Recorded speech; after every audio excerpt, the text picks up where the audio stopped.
반갑습니다. 오늘 저한테 이 좋은 기회를 주신 방송국 관계자한테 감사함을 드리고요. 또 오늘 이렇게 많이 참석해 주셔서 고맙습니다. 강의 시작하기 전에요.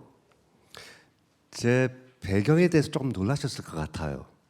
분명히 주제는 인성에 대한 이야기인데 웬걸 공대 교수가 와서 이야기하니까 그래서 제가 조금 더 제 소개를 하도록 하겠습니다. 저 미시간 공과대학의 기계과 교수로 20년 재직을 했었어요. 미국에 있는 미시간 공과대학에. 그런데 제가 동시에 심리 상담사예요. 그래서 오늘 이 인성에 대한 내용이 과학과 인간 심리 양쪽으로 왔다 갔다 하면서 말씀드릴 거고요. 그리고 제가 얼마 전에 따져보니까 지구를 한 110바퀴 돌았더라고요. 그래서 오늘 이야기하는 인성이라는 주제는 뭐 글로벌 차원에서 적용되는 내용이라고 저는 생각을 해요. 좀 편안하게 들어주시길 바라요. 저는 사실은 외국에서 40년 살았어요. 그래서 한국에 돌아와서 깜짝 놀랄 이야기 몇 가지 들었는데요. 그 중에 하나가 이런 내용이에요. 실력이 없으면 인성이라도 좋아야지. 저 이 말 듣고 충격받았습니다. 이 말에는 여러 가지 의미가 담겨 있잖아요. 하나는 인성은 실력이 아니다. 둘째, 인성이라는 것은 실력이 없을 때나 필요한 것이다. 그러니까는 정말로 우수한 사람은 실력자이고 실력자 밑에서 그냥 먹고 살기 위해서 뭐 착하게 공손하게 아부하고 또 시키는 일 그냥 고지고대로 얌전하게 하는 사람, 그런 것이 과연 인성인가? 만약에 그것이 인성의 본질이라면은 저 역시 인성을 뒷전으로 갈 겁니다. 실력을 쌓아야죠. 실력. 그래서 저는 오늘 일부러 이 주제를 인성은 실력이라고 강조한 이유가 바로 여기에 있습니다. 우리 한국서 초중고 교육 내내 실력, 소위 국영수 사과는 열심히 쌓는데 인성 교육은 뒷전으로 하지 않습니까? 단순히 뒷전으로 하는 것만이 아니라 제가 보기에는 아예 반인성적 교육을 하고 있지는 않나 싶어요. 잠깐 예를 들어서 이런 말이 있더군요. 우리가 아이들을 공부 벌레 같이 키워야 된답니다. 실력을 쌓기 위해서. 아니, 초중고 12년 내내 벌레 같이 살아가면은 훗날 인재가 안 돼요. 버러지 같은 인간이 되는 거예요. 또 이런 말이 있더군요. 개처럼 공부해야지 정승된다. 천만의 말씀. 짐승돼요. 정승이 아니라. 실은 여러분들이 아마 신문에 간혹 이런 뉴스 보셨을 거예요. 뭐 무서운 고교생 들어보셨잖아요. 근데 이런 말도 있어요. 무서운 중학생. 올 초에 뉴스에 이게 실렸습니다. 무서운 초등학생. 내년에는 어떤 뉴스가 나올까요? 맞아요. 무서운 유치원생에 대한 이야기가 나올 것 같아요. 저는 이게 무섭습니다. 우리 한국의 미래가 두려운 거예요. 이런 식으로 우리가 인성을 마치 부차적이고 이차적인 것이 없어도 되고 실력자한테 필요 없고 그 밑에서 일하는 사람한테나 필요한 것이다. 이런 참으로 흉측한 생각을 하고 있다는 것이 저는 매우 두렵습니다. 그 결과는 너무나 뻔하지 않습니까? 우리 한국에 있는 온갖 갑질, 비리, 부패, 부정부패, 비리 이게 다 이 연상선상에 있던 거 아니겠습니까? 그리고 맨 마지막으로 너무나 많은 어르신들이 인생 막바지에 외면당하고 쓸쓸하게 고독하게 방치돼서 살아가고 계세요. 저는 아주 죄송하지만 이건 우리 사회가 만든 결과라고 생각을 해요. 정말로 중요한 인성교육이라는 것을 뒷전으로 했기 때문에 거기에 우리가 투자를 하지 않았기 때문에 얻지 못하는 것이라고 생각을 하는 거예요. 자, 그래서 요즘 너무나 많은 학부모들이 고민하고 있습니다. 우리 한국의 인성교육진흥법이라는 것이 통과돼 가지고 많은 이제 학교에서 또 사회에서 이제 인성이 꼭 필요하다 이런 말을 많이 해요. 그러니까는 학부모 입장에서는 너무나 혼란스러운 것이죠. 아니 실력을 쌓아야지 1등 인재가 되는 법인데 이제부터 인성을 쌓아라지. 그러면 결국 착한 2등 되라는 말이냐? 고민스럽잖아요. 그래서 제가 오늘 다행스러운 이야기 하나 해드릴게요. 제가 우리 한국의 1등 인재에 대한 관심사를 조금 연구한 것이 있습니다. 지난 1년 사이에 인터넷 검색창에 검색된 뉴스의 키워드, 소위 인재에 대한 키워드를 몇 가지 쳐봤어요. 그랬더니 뭐 외고, 과학고, 뭐 영재고 등등 뭐 만 건, 뭐 수천 건이 뉴스가 떴더군요. 단 1년 사이에. 거기에 대한 관심사가 참 많네요. 한마디로 명문고 출신에 대한 관심사가 많다는 거예요. 물론 그들이 우리 학부모들이 가장 원하는 뭐 인재라고 1등 인재라고 볼 수 있겠죠. 그러나 최근에 다른 키워드가 검색창을 치고 나왔습니다. 무려 3만 6천 건의 뉴스가 떴어요. 근데 이 인재는 명문고 출신이 아니에요. 혹시 어떤 고 출신일까요? 학부모 아니세요? 알파고 출신. 생각해 보십시오.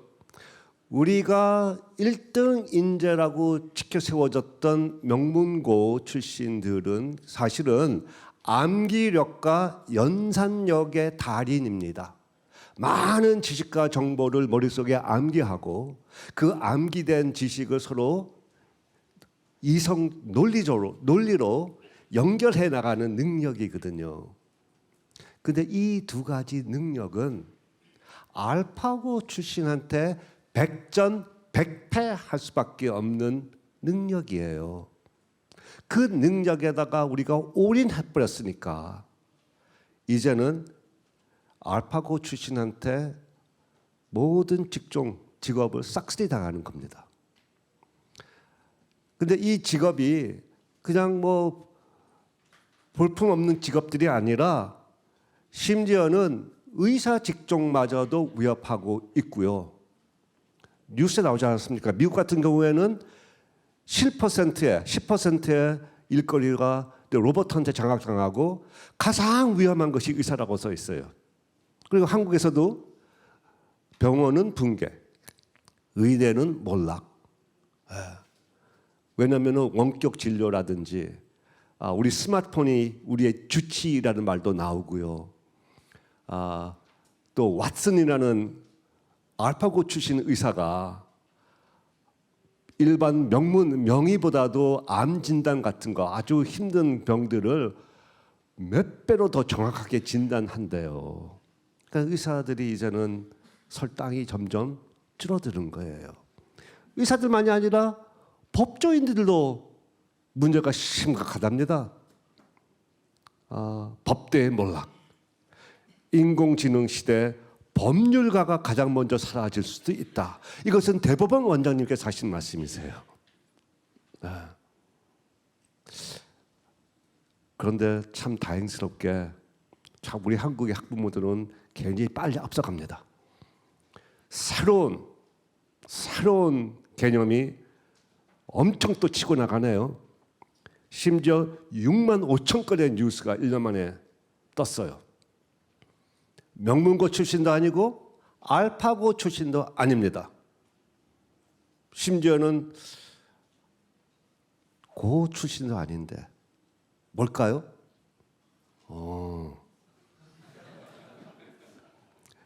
암기력과 연상력이 아니고 알파고 출신이 아니라 태양의 후예입니다. 중기아리 중 출신이라 그래요. 이게 우습게 넘어갈 이야기가 아니에요. 왜냐하면은 이게 그냥 뭐 멋진 드라마 그런 것이 아니라 그런 것이었으면은 외국의 총리라든지 그런 사람들이 제발 중기아리 중 하세요 하고 자국민을 부추기지는 않았을 거예요. 훨씬 더 큰 개념이 있기 때문에 그렇습니다. 여기에는 인류 보편적인 가치관이 있다라는 거예요. 충성심, 애국심, 이타심, 긍정심, 관심, 열심, 성심, 인류의 자애, 양심, 소위 인성에 관련된 것이 있기 때문에 세계적으로 곽광받는 거예요. 저는 인재한테는 세 가지의 실력이 필요하다고 생각을 해요. 전문성 당연히 필요하죠.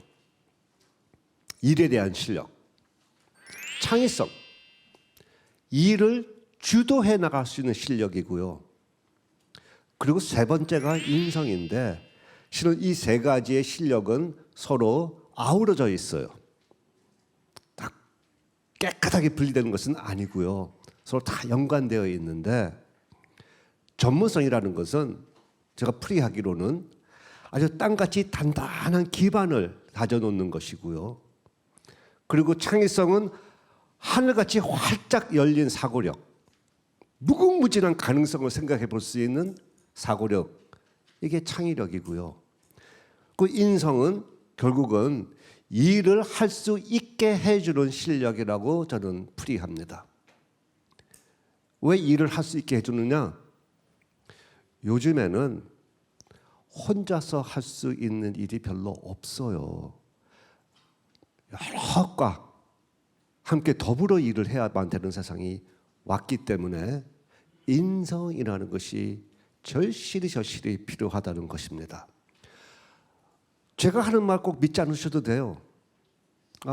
제가 뉴스 하나 보여드리겠습니다. 아마 여러분들 다 기억하실 거예요. 우리 한국이 한때 이런 말이 회자됐었습니다. 천재 한 명이 10,000명을 먹여 살린다. 기억나세요? 네.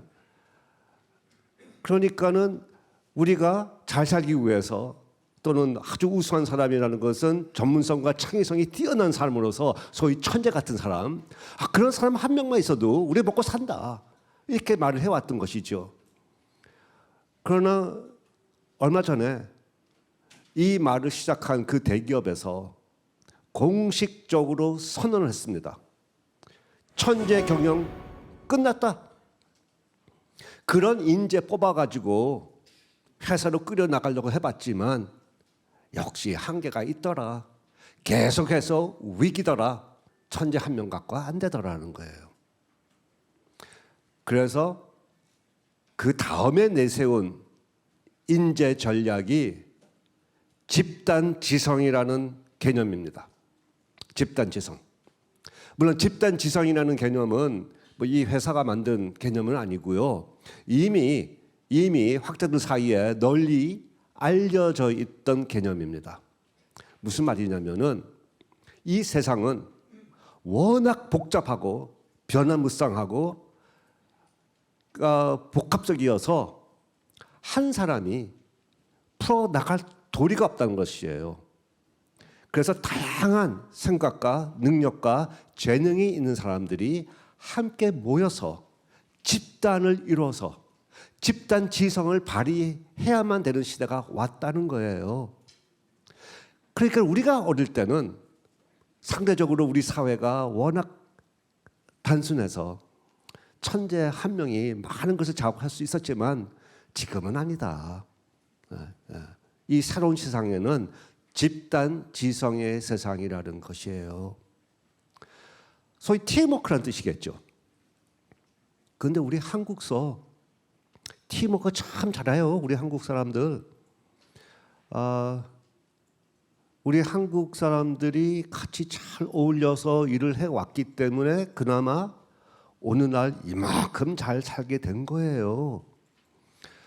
근데 제가 보기에는 우리 한국의 팀워크는 그냥 집단이더라고요. 집단. 같이 밥 먹고 으쌰으쌰 하는 그건 좋아요. 소위 앞서가는 나라, 앞서가는 사회가 있어가지고 소위 정답이 있어가지고 그냥 합심해가지고 죽으라고 따라가는, 쫓아가는 그런 시대에서는 이런 집단이 아주 위력적인 능력을 발휘하는 건데, 문제는 이 세상은 우리 한국서는 더 이상 쫓아가는 나라가 아니에요.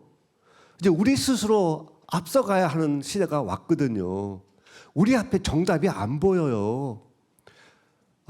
이때는 정말로 여러 다양한 사람들이 다양한 가치관과 다양한 생각을 지닌 사람들이 함께 토론도 하고 소통도 하고 논의도 하면서 합의를 해야 되는데 그게 잘 안 되는 거예요.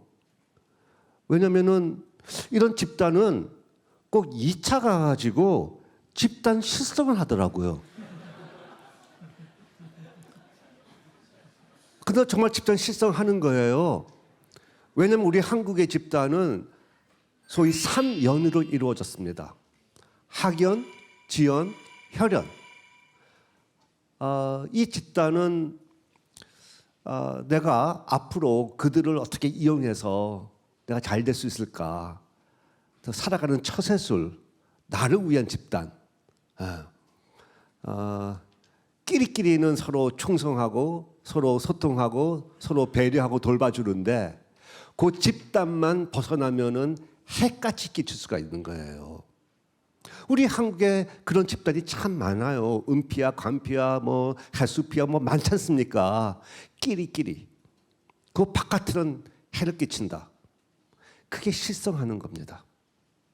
거기서 우리 한국의 모든 부정부패 비리가 다 거기서 쏟아져 나오지 않습니까? 집단 실성하는 거죠. 이제는 집단 지성을 이루어야 한다면은 거기에 필요한 것이 인성이라는 거예요. 정말로 함께 서로 소통하고 배려하고 신뢰하고, 그렇지만은 나를 위한 것이 아니라 모두를 위한 것. 우리 집단만을 위한 것이 아니라 모두를 위한 것. 이게 인성이라는 것이죠. 드디어 그 인성의 가치가 이제 빛을 보기 시작한 것 같습니다. 대기업에서도 이제는 스펙을 안 보겠다. 그 대신 인성을 보겠다고 하고 있고요. 또 학교에서도 특히 입학 사정관 제도가 이제 많이 생겨서 수능 그 점수 그거 하나만 갖고 이제 대학 들어가는 세상은 이제 끝났고요. 면접도 하고 거기서 특히 인성이라는 부분을 더 강조하겠다 그랬습니다. 최근에 신문에 났어요. 의대도 입시할 때 입학 처리할 때 인성 평가를 강하게 반영하겠다. 이렇게 나왔습니다. 기계 다음으로 우리가 기계랑 싸우면은 기계한테 지게 되어 있어요. 우리의 경쟁력, 인간의 경쟁력은 기계 다음에서 나오는 것이 아니라 인간 다음에서 나오는 것이잖아요. 드디어 그것을 깨우치기 시작한 것 같습니다. 자, 그러면 그 인성이라는 것을 어떻게 가르쳐야 하느냐? 참 우리 한국서도 뭐 인성 교육은 뭐 뒷전이라도 많이 하고 있는데요. 그 결과는 참 암울합니다. OECD 국가 중에서 우리 한국 학생들의 인성과 관련된 지표는 35위, 36위래요. 사회성은 35위, 협력성은 36위. 36개 나라 중에서 꼴찌라는 거예요. 국영수 사관은 세계 1위, 2위, 3위인데 역시 투자한 대로 거두는 거예요. 근데 저기 참 놀라운 사실이 하나 있습니다. 우리 한국 학생들의 인성과 관련된 지표 중에 하나가 세계 3위가 있는 것이 하나 있어요. 혹시 그거 뭔지 혹시 아시나요? 세계 3위. 도덕 지식은 3위래요. 도덕 시간에 도덕 교과서를 달달달달 다 외워가지고 무엇이 옳은가에 대해서는 정답은 알고 있대요. 세계 최고래요. 그런데 실천은 빵점이라는 뜻이에요. 그러니까 한국식으로 인성교육을 그냥 교과 수업으로서 교과서 외우는 것, 물론 무엇이 옳고 그런 것을 아는 것은 매우 중요하지만 그것만 갖고는 충분치 않다라는 거예요. 안다고 행동으로 나오지 않으니까. 자, 그러면은 한국은 이게 이제 우리 한국의 현실이고, 그러면은 다른 나라에서는 어떻게 왔을까요? 미국은 경우는 저 참 잘 아는데, 미국도 인성 문제가 굉장히 심각해서 레이건 대통령 때부터 인성 교육을 많이 해왔더랬어요.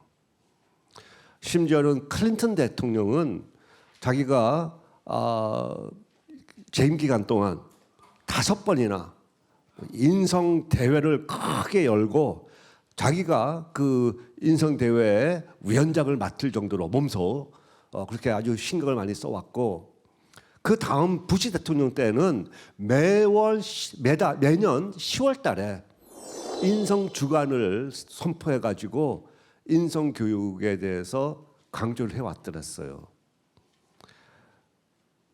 주로 미국에서 사용했던 인성 교육은 크게 4종류입니다. 캠페인, 뭐 이렇다 저렇다, 서로 배려합시다 하고 이제 이렇게 슬로건 외치는 거, 또는 칭찬 또는 벌, 상과 벌로서 움직이려고 그러는 거, 또 엄격한 규칙을 세우는 거, 뭐 이런 식으로 해왔는데요. 이것을 20년 동안 해온 다음에 2010년도에 미국 연방정부가 지난 20년 동안 해왔던 이 인성교육의 효과성을 검증하기 위해서 대규모 연구를 실시했습니다. 과연 우리가 이렇게 열심히 인성교육을 20년 동안 해왔는데 효과가 있을까? 어떻게 생각하세요? 효과가 있을까요? 없었을까요? 빵점이었대요. 학생들의 문제 행동 더 나빠졌고요.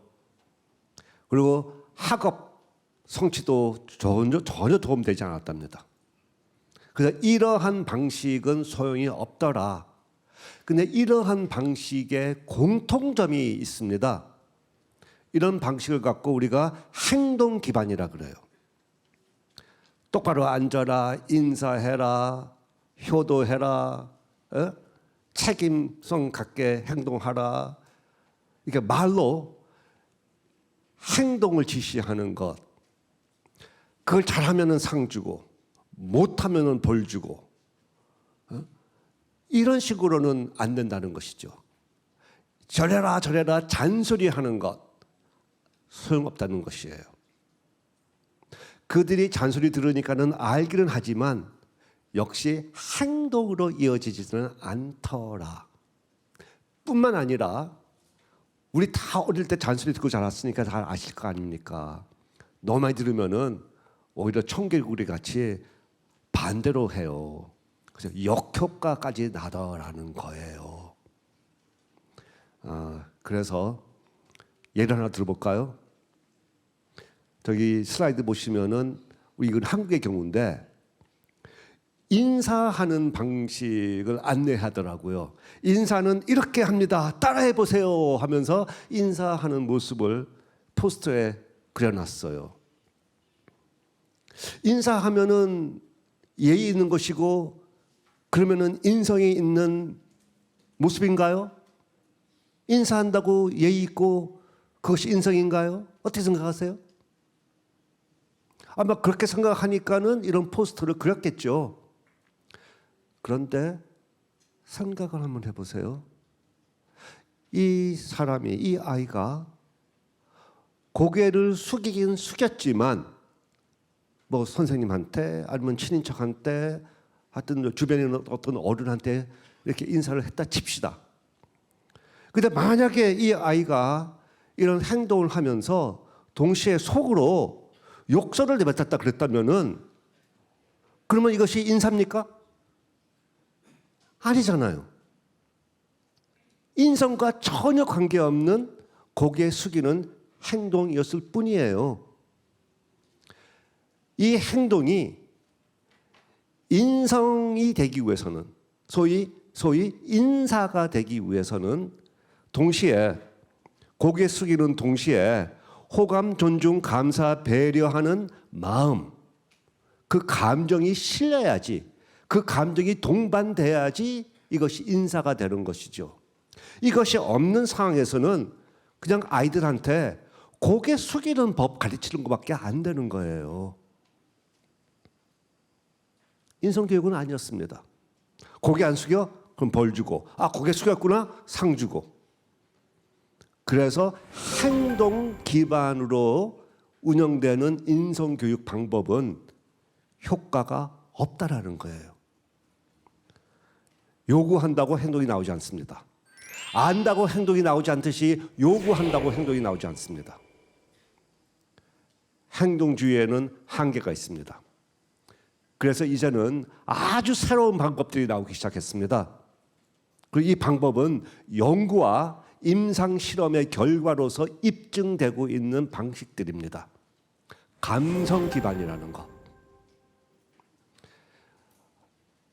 참 재밌게 그 행동 기반은 1904년도에 나왔어요.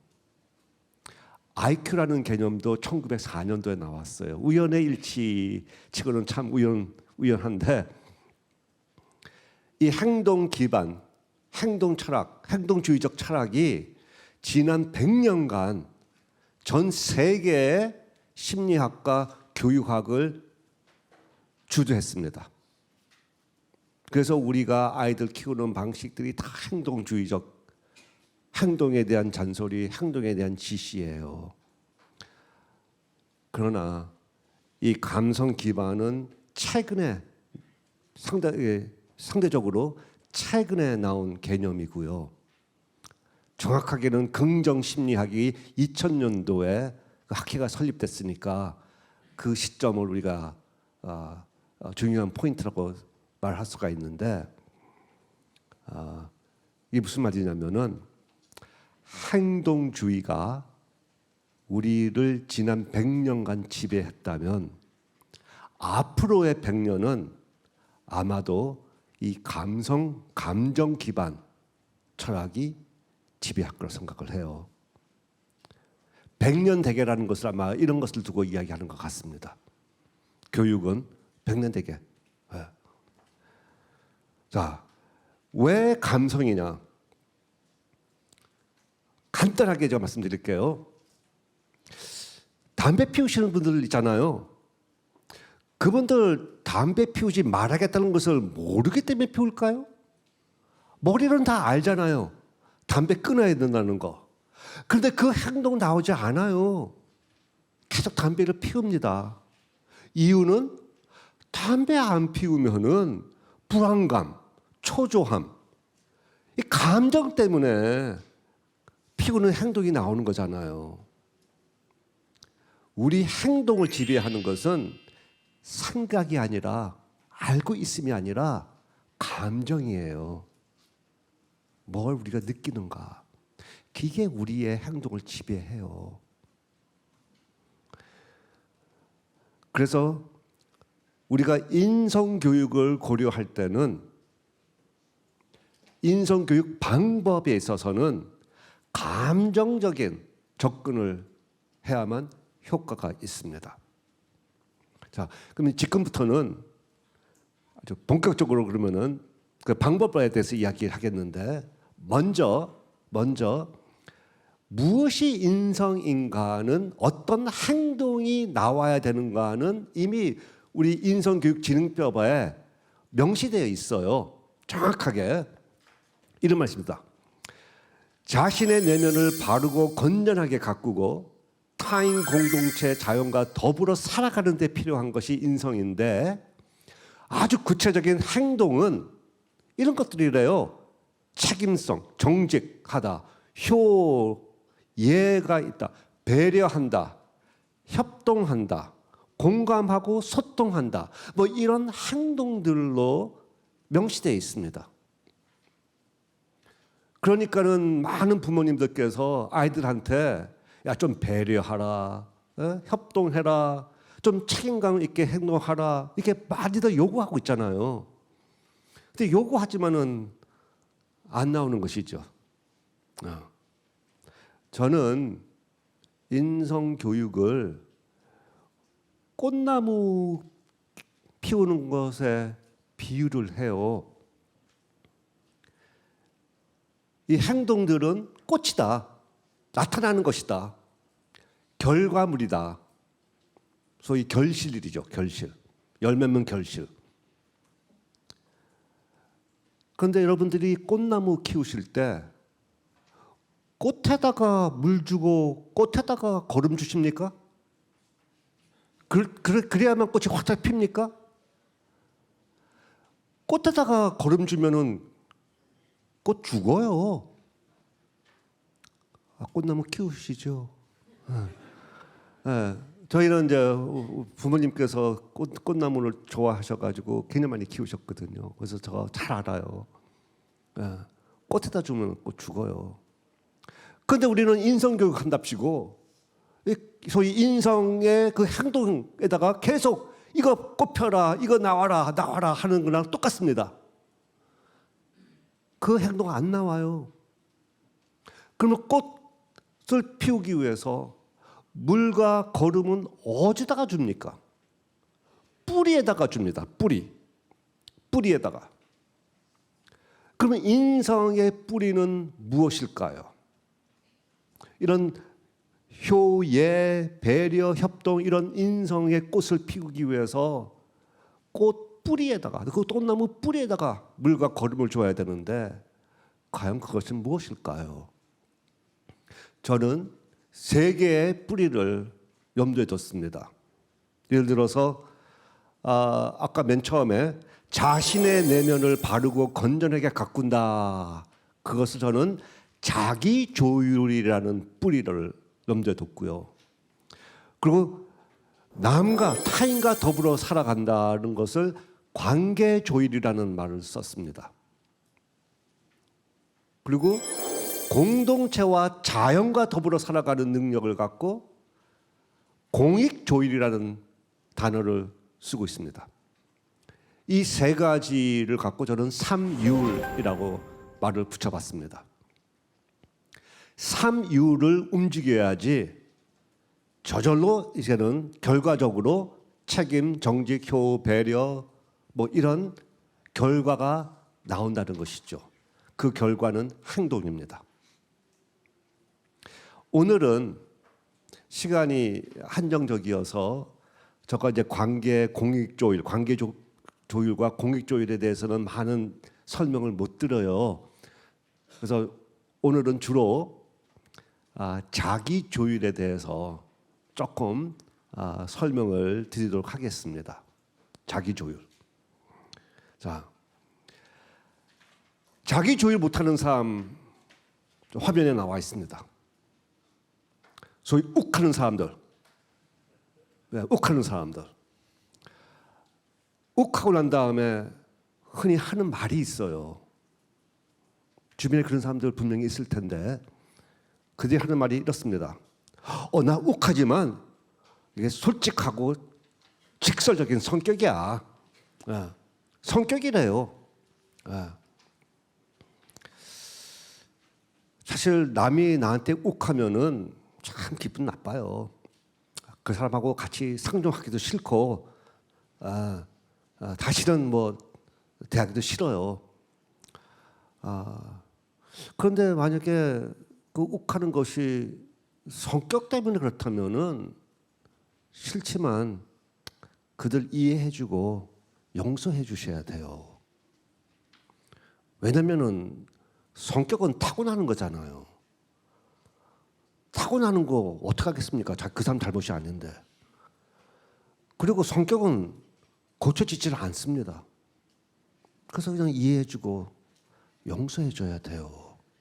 힘드시겠지만. 근데 말이죠. 이 사람이 욱하는 것이 성격이니까 사장님한테도 그렇게 해야 되거든요. 그렇잖아요. 타고난 성격이니까. 근데 이런 사람들은 또 사장님 앞에서는 찍소리 못 하거든요. 분명히 자기 조율할 수 있는 사람이라는 뜻이잖아요. 할 능력이 없는 것이 아니라 할 능력은 있다. 단 자기보다 약한 사람한테는 안 할 뿐이다. 이런 사람들은 약한 사람한테는 강하고 강한 사람한테는 약한 아주 비겁한 행동을 하는 사람이죠. 욱하는 것은 성격은 아니다. 나쁜 습관일 뿐이다. 자기 조율은 인성이고 인성은 자기 조율할 수 있는 능력에서 시작됩니다. 왜 우울하게 될까요? 다 이유가 있어요. 이번엔 약간 과학적인 설명을 해드리겠습니다. 뇌과학적으로 조금 설명드리겠습니다.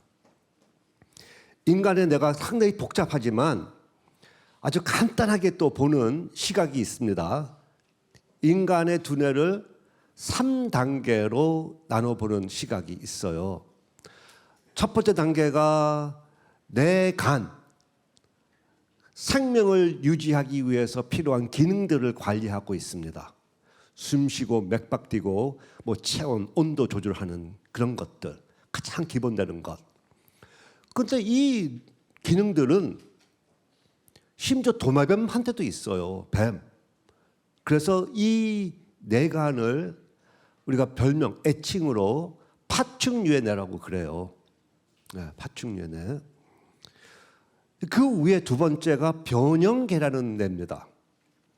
여러 가지를 관리하지만은 오늘을 위해서는 그냥 감정을 관리하는 뇌라고 생각하시면 돼요.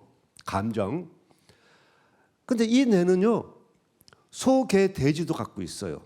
개도 감정이 있잖아요. 근데 인간은 소, 개, 돼지가 아니니까 인간한테는 세 번째 단계가 있습니다. 소위 피질이라는 것. 피질이라 그러기도 하고 또 전두엽이라 그러기도 하고요. 특히 아비마 쪽 전전두엽이라고 그럽니다. 생각을 관리하는 곳 이렇게 생각하시면 되겠습니다. 이 세 두뇌가 다 잘 움직여줘야지 인간이 비로소 인간답게 생각하고 행동하는 건데 막 스트레스 받죠. 열받다 그러죠. 열받을 때. 그럴 때 이 두뇌 변화가 생겨요. 스트레스의 본질은 지금 이 상황, 내가 어찌할 수 없다라는 그 무기력감, 절망감이 스트레스의 본질이거든요. 무기력감, 절망감, 다 감정이에요. 막 감정이 뒤집어지고 감정에 막 폭발하는 거. 이것을 감정의 홍수 상태라고 합니다.